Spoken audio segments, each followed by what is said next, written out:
Hello and welcome to the best of GCS Today here on Channel 21. I'm Todd Hagans. This summer, we are looking back at some of our favorite GCS Today interviews from the past year. Up first on today's program is our interview with Principal Kelly Howe, who tells us about what's going on at Webb Street School. Second, we have our interview with Ashbrook High School's Joni Mitchell, one of our dedicated school bus drivers. And later in the program, you'll see our interviews with Sadler Elementary School counselor Tim Harden and Forest View High School art teacher Travis Johnson. All of this on the best of GCS Today.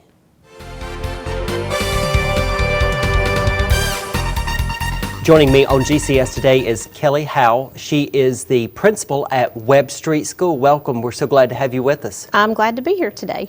Let's talk about Webb Street School. What is Webb Street School? Webb Street School is a public separate school serving students with intellectual and physical disabilities in Gaston County. And the school is part of Gaston County Schools. It serves children all across the county. What grade levels do you have?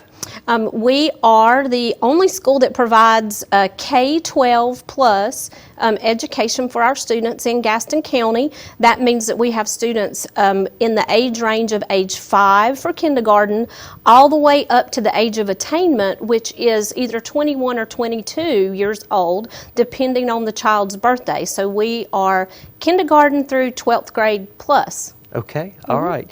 Well, what is a day like for you at Webb Street School? I always say that Webb Street is a happy day every day. Our students are so excited to be at school. They love coming in. They love learning.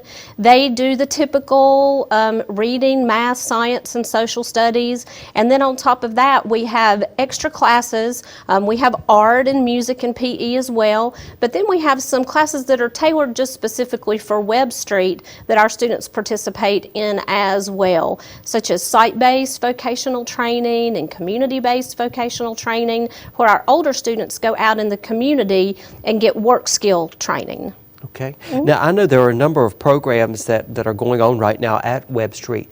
You have introduced a sensory garden, and you also have an aquaponics program. Let's talk a little bit about those two programs. Yes, sure. Our sensory garden, we opened the garden on October 20th of this year. We're super proud of the garden. It is an interactive sensory area.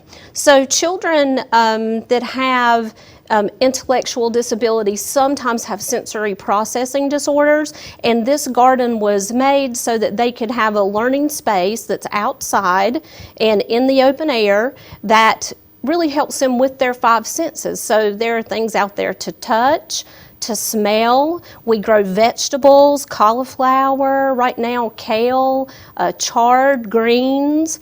So we have a garden. We have a handicap accessible garden there. We also have many interactive play features that the students can use, that they can make different sounds, interact with different pieces of equipment that help them with visual and motor skills. Also, our therapists use the garden as well for occupational therapy and physical therapy. It's just a really fun place. What do the students and also the parents think about the sensory garden? They love it. We've had a great response from the sensory garden. People go out there and they say, wow, this place is so neat. It's very colorful, very interactive. Like I said, there are things that really cater to all 5 senses. So there's lots of color, lots of sound, things that the students can make noise with, things that they can touch and feel, and it's just really a real immersive, interactive learning environment. You also have an aquaponics program. Now, exactly what is that? An aquaponics program is a program where you grow, people have heard of hydroponic growing, which is soilless agriculture, so it's growing with only water.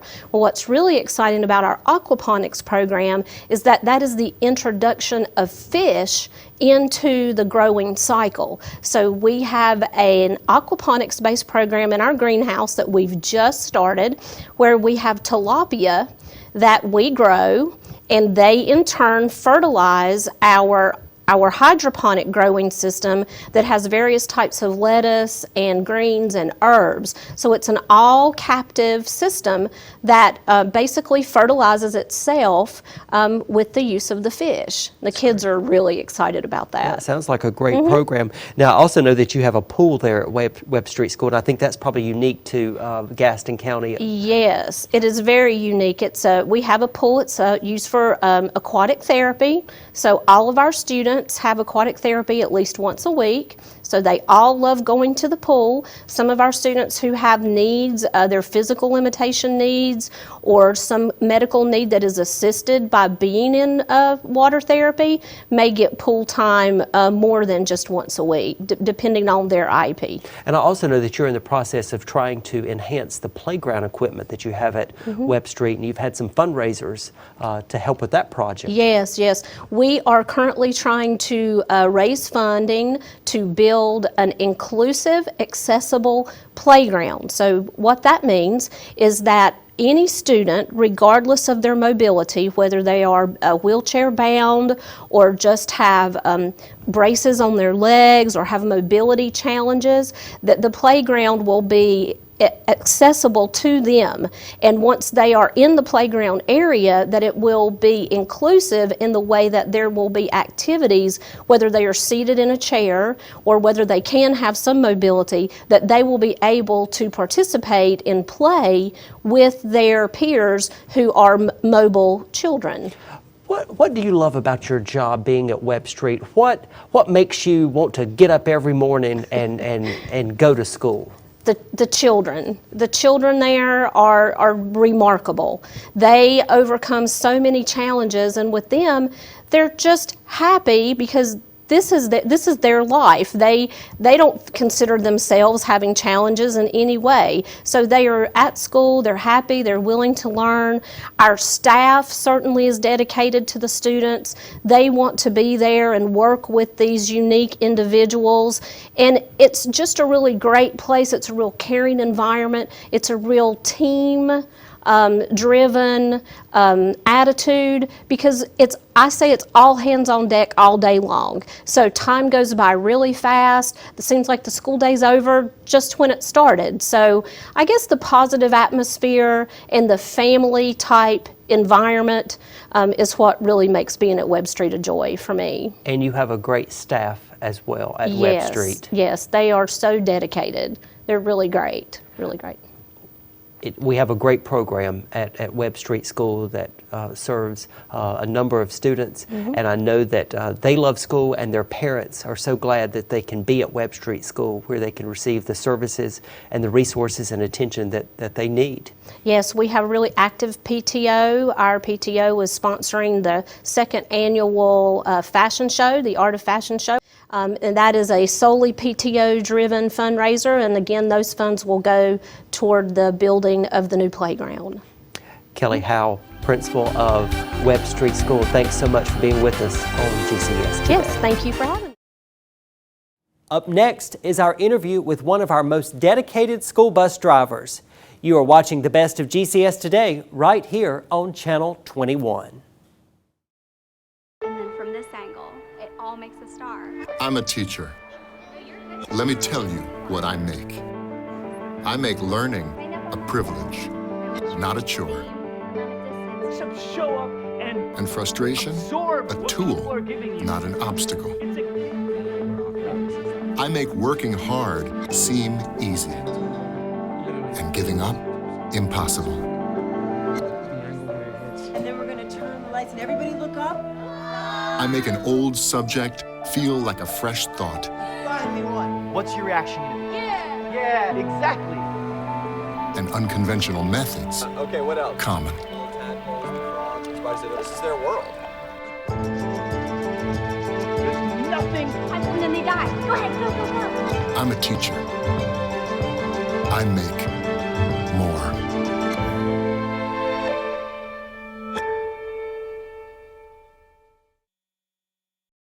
Joining me on GCS Today is Joni Mitchell. She is the lead bus driver at Ashbrook High School and one of the outstanding bus drivers that we have in Gaston County. Joni, thank you for being with us today. Thank you for having me. You have almost 30 years of service to Gaston County Schools as a bus driver. Tell us how you got started. Well, I started in 1987, as I recall, and at the time when I started, my sister was driving a school bus also. And so I've always been one to compete with my sister. I said if she can do it, I can do it, or maybe even better. So I started driving a school bus, and I just started just to do it for something to do, but I stuck with it, and I'm still here doing it. And you're at Ashbrook now, but you started Yes. out at Gardner Park at the elementary school, right? That's correct. That's correct. And being a bus driver, what is it that makes you enjoy the job? The kids, they keep me on point, the kids. So, and the parents, sometimes the parents, you know, but it's the kids. Now, It's the kids. do you also keep those students on point? Yes, I do. Yes, I do. Well, it's a big responsibility being a bus driver. It is. Because It you is. are transporting those children to and from school every day. Yes, yes. But I think it gives you an opportunity to act like a teacher. Do you see your bus as kind of like a classroom? Well, I see my buses, I'm the mother and the father. When they're on that bus, I'm their parent, and I'm responsible for the kids' safety to and from, and the behavior on the bus. But it is like a classroom at times. It is, but mostly we have parental choices, you know, we're responsible for. What do the students think about you? Well, some of them think I'm mean. And that might be a good thing. It is. It really is, because the ones that think I'm mean, they are the kids that, you know, when they see me, hey, Miss Mitchell, you know, in public and whatever, you know, but it's not that I'm mean. I try to do what's, you know, expected of me to do. There are rules and guidelines and regulations that school bus drivers must follow, as well as the bus riders have to follow, you know. So I'm not mean, I'm just firm. I'm firm. Do you see yourself as a role model for children? Yes, because all throughout the years, since I've driven a bus, I see some kids that I used to drive. They're now school bus drivers. And, you know, I never thought they would want to be a school bus driver. But sometimes I notice that while I'm driving my bus, I'll see that the kids are watching me and watching what I'm doing, you know. And I feel like they're, you know, interested in becoming a school bus driver, you know, when they grow up. But it's a rewarding job. Is sometimes it gets a little, you know, I don't know how to say it. You know, probably demanding at times. Dealing with the traffic and other motorists and parents and all the students that's going on, because you're in front of about maybe 35, 40 kids behind you, you know, and everything is going on behind you. You know, it's just a demanding job that you have to just, you know, have the mindset for. But with it being a demanding job, I think it's also a job that you love, right? Yes. Yes, I love my job. Now, I know that we are always looking for bus drivers, and we get a lot of attention at the beginning of the school year for the need for bus drivers, but it's a need that we have all year long, and we are constantly recruiting bus drivers, and we are having our monthly bus driver training courses. If there's someone watching, what would you say to that person? Then that person may be thinking, hey, I might like to be a bus driver. What would you say to that person to encourage him or encourage her to become a bus driver? Don't hesitate, do it. Dial 704-866-6223 for more info. I could not have said it better. Could not have said it better. Joni Mitchell, lead bus driver at Ashbrook High School. We appreciate everything you do every day for our schools and our children, and we appreciate you being with us today on GCS Today. Thank you so very much for having me. Stay with us as the best of GCS Today continues here on Channel 21.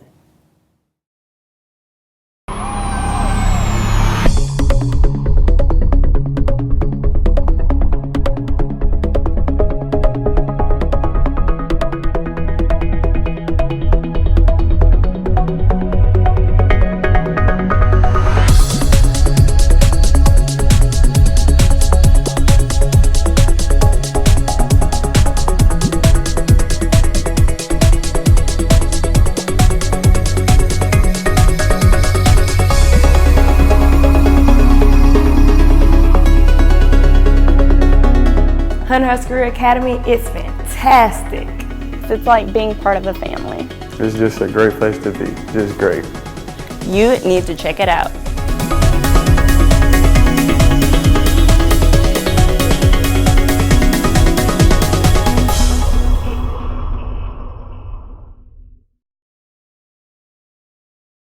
Joining me on GCS Today is Tim Harden. He is the school counselor at Sadler Elementary and just recently elected to serve as president of the North Carolina School Counselor Association. Congratulations on that honor. Thank you, Todd. Thank you. It's a humbling experience, to say the least.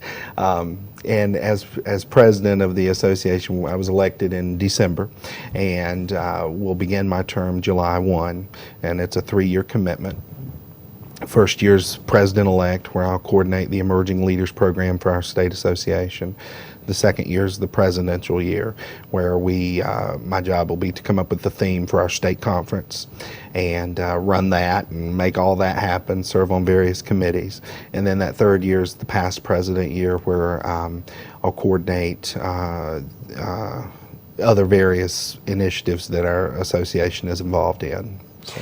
Now, this is the North Carolina School Counselor Association. Yes. What is the purpose of that association? Our purpose is to promote the excellence of the profession of school counseling and the development of all students. And we do that by offering high-quality professional development to school counselors, ensuring that the best practices recommended by the American School Counselor Associations carried out here in North Carolina. We also work closely with the Department of Public Instruction and their school counseling consultant to ensure that best practice is strived for. So you're making a 3-year commitment. Yes. Usually a presidency is 1 year. Usually. You're making yes, a 3-year commitment yes. to serve as the president-elect, Yes. the president, and then the past president. Yes. Why is this important to you? Why are you giving of your time to be a part of this organization? Joining the profession of school counseling, I really love children and working with children and ensuring their success for the future.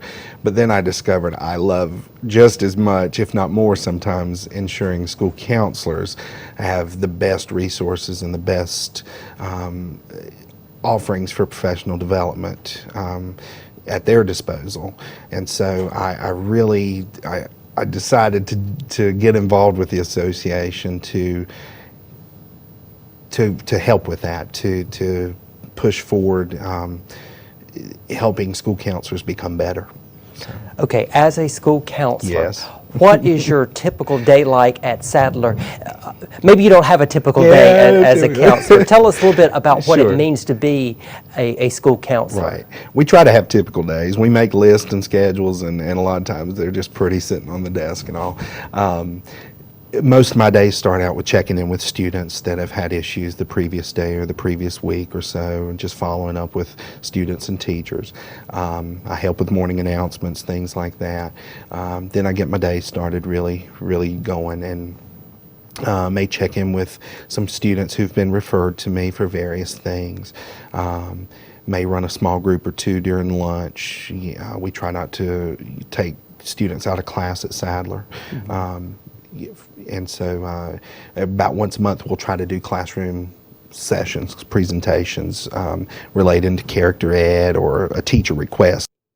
You really, in your role, you are the person who makes that connection. You Yes. make that connection with students, and you're also that connection between the school and the home. Correct. So you work a lot with parents. Why is that Yes. so important?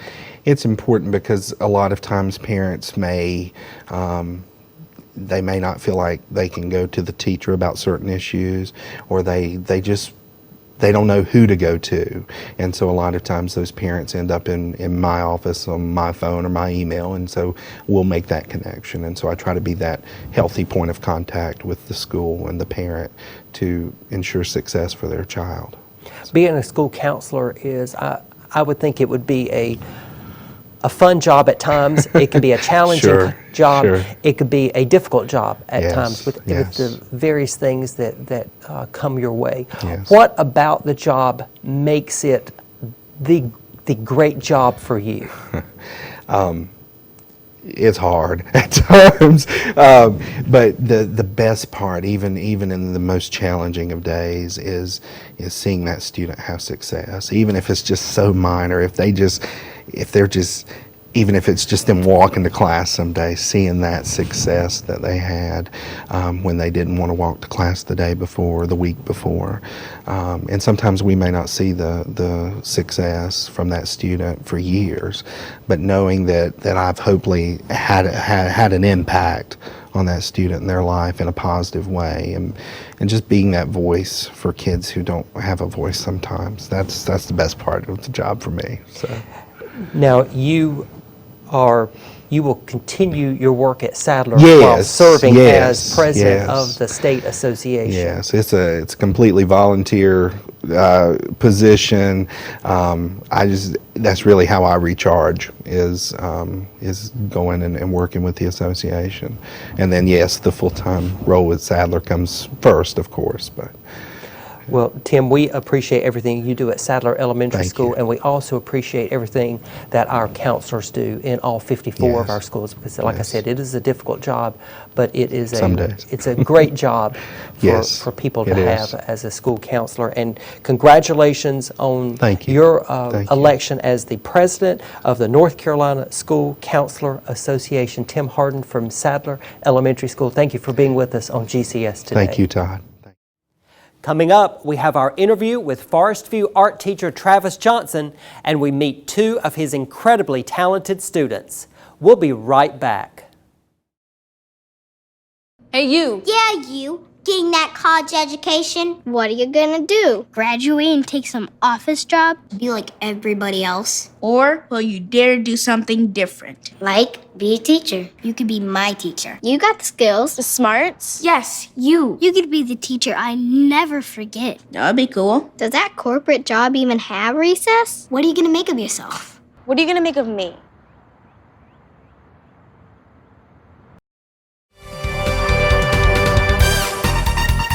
Joining me on GCS Today is Travis Johnson. He is the art teacher at Forest View High School. Travis, thank you so much for being with us. Thanks for having me. We are focusing on art education and what art means to students. What's been your motivation to teach students about art?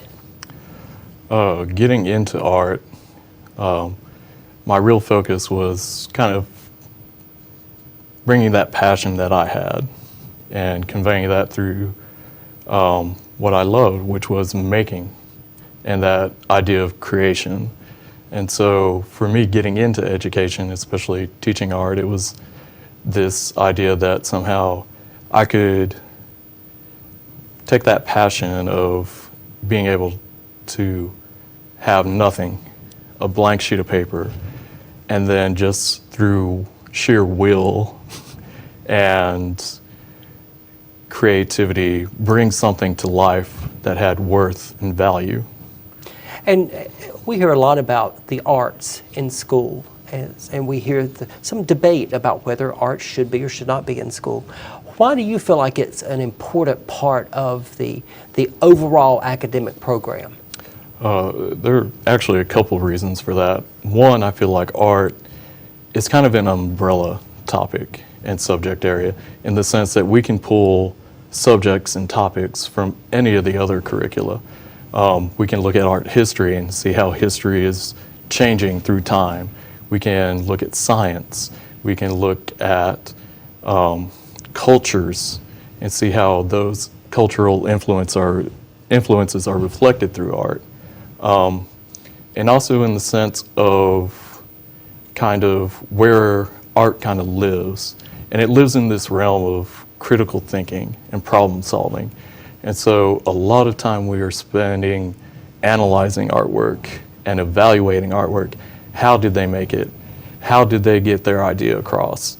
And then we take that and synthesize that information and we put it into our own work so that we're conveying these same ideas and our emotions or concepts through visual means and trying to do it effectively. At what point did you know you wanted to teach art? I I always knew art was a thing for me. I always really enjoyed that idea of creation and making and expression. And so it really was, I mean, even as early as college, wanting to share that and serve in a sense. My parents had met in the military, and so there was that really strong sense of service and doing something for the community. And so my route for that was going into teaching. So with your students, are you seeing a lot of creativity in your students? Immense creativity. And that's one of the things we spend a lot of time on, is how to develop that creativity. It's not something that just happens, as people like to say. It's like, oh, I don't have a lick of creativity. It's something we build, and it's a skill that we build. And it's how do you look at something and think about it in a way that you can create that twist, and what are those tools that you can do to be able to do that? Now, you have two of your creative students with us today. We're going to walk over and take a look at some of their fantastic art that they have brought to share with us today. Excellent. We have two students from Forest View High School with us. This is Alexis Heracles, and we have Ellen Smykowski. Did I say that correctly? Yes. Okay, great. They have brought two of their, each one, they have two of their art pieces here today. Alexis, will you talk with us a little bit about each piece and what it's made of and what inspires that piece? Of course. Okay, so my first one is a 3D sculpture of a deer head that was created by an abstract form of assemblage of like sticks and wiring, and it's titled The Spirit of the Woods. I originally got my inspiration from a man named Andy Goldsworthy.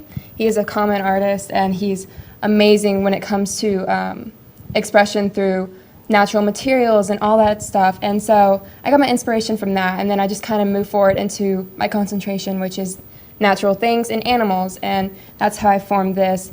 It took a lot of time and a lot of effort, but it was way worth it, and I'm just completely adored by it. And then, now, look, before we move to the second piece, each stick that is placed, is it put there on purpose, or did you just do it based on what you thought, or did you have a model? How did you determine where to put everything? Okay, so I did start off with a image of a deer head, and then I just kind of moved from that. Of course, I wouldn't get exactly the same because it is sticks and wiring is hard to do, but what I did was I kind of mapped out the structure of the bones and just the concavity of the face, and I moved from there. And I kind of wanted to use the openness of the space to create more of a visual image that's not like a solid form. So that way you could see through it and you could see all the structures around it and give it a better like idea of something that's not really there but is always like a positive form. Okay, and now your second piece that you have here, tell us a little bit about it. Okay, this one is untitled. It was one of the first pieces I ever did actually, and it is completely made out of plaster, just like a constant layering from the top to bottom. And I created it originally to kind of like say a political aspect. I got my inspiration of that from Andy Goldsworthy as well, but also from two others, which would be, Deborah Butterfield. Mm-hmm. And what they did was they kind of worked with sticks and natural things.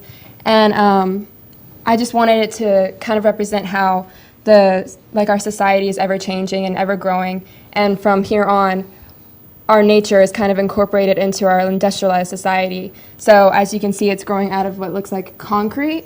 So that would be like a representation of a tree, and then our hand coming out of it to represent like humans. Okay, excellent, excellent. Great pieces of artwork. Thank now, you. Ellen, you've got two drawings, I guess we will call them today. We'll get the microphone to you. If you can discuss, tell us a little bit about this drawing here that you have. All right, well, the original was actually on display in Charlotte as it won in the Scholastic Art and Writing Awards. Well, congratulations on that. So that's great. What I wanted to do was, in a way, tell a story and play off of opposites. So we have the lucky rabbit's foot and how it's not quite as lucky for the rabbit in the scenario. So the original, I used acrylic, watercolor, pen and ink, and then liquid leaf to create some metallic elements in it. So I really wanted to try and tell a story through it in a way and let people kind of interpret how they think that scenario happened. I think that is really interesting. The lucky rabbit's foot, it's not as lucky for the rabbit. That's great, I like that. Now you've got your second piece here. Let's Yes. talk a little bit about All right. it. Well, this is my bicycle piece, just kind of what I refer to it as. Now, in a way, I also, again, wanted to tell a story through my art, and it's a bicycle fallen on its side, and I used the dark background and kind of left blank negative space areas in the bike, so it could show kind of like from the background, like leaves and grass kind of overgrown on it. Okay. And I used color pencil for that to create it, and I'm really proud of what I've been able to do in class. Well, you've got great designs there. It takes a lot of talent for any type of visual art. You have a lot of, it takes a good eye and a lot of talent, and I think it probably takes a lot of patience as well, don't you think? Yeah. Well, thank you both very much for being with us to share your artwork, and it's very obvious that we have some very talented students in Gaston County Schools. I know that you are very proud of these two students as well as the other students in your class. Oh, immensely proud, and definitely, just hearing this, knowing that they're prepared for that next level, I mean, that I'm set. I think it is safe to say that the arts are alive and well in Gaston County Schools. Wouldn't you agree? Very much so. Travis Johnson, art teacher at Forest View High School. Thank you for being with us today on GCS Today. We hope you have enjoyed the best of GCS Today here on Channel 21. And be sure to look for new episodes of GCS Today coming this fall. Stay tuned in the weeks ahead for back-to-school news and information from Gaston County Schools. For Channel 21, I'm Todd Higgins. Thank you for watching.